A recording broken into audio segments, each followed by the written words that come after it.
और जब मराठी सॉन्ग सुनती हूँ, पंजाबी सॉन्ग सुनती हूँ, राजस्थानी सॉन्ग सुनती हूँ, जैसे राजस्थानी सॉन्ग में ये हो गया, एक मिनट केसरिया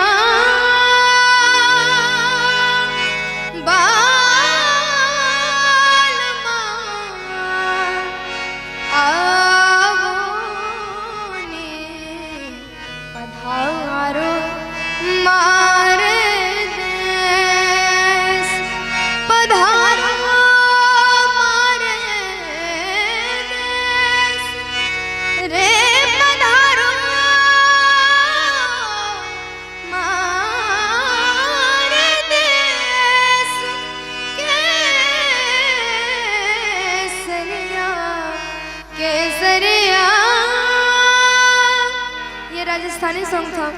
जब मैं ये लोग का जब लोकगीत सुनती हूँ तो मैं देखती हूँ ये लोग अपने अपने लोकगीत में बहुत सारा क्लासिकल का क्रिएशन करते हैं, क्लासिकल को ऐड करते हैं।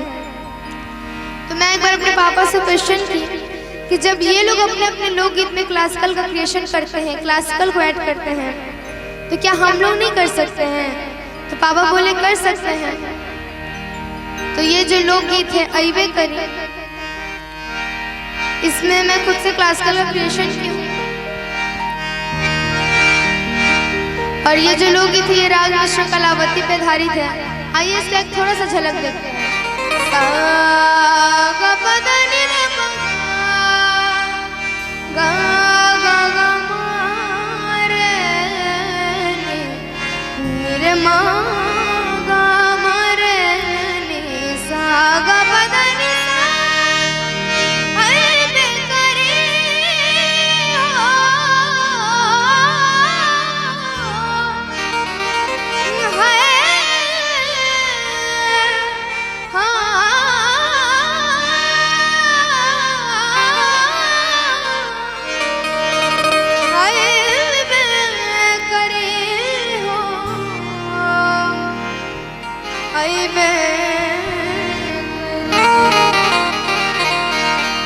निर्मोहिया बालम अइबे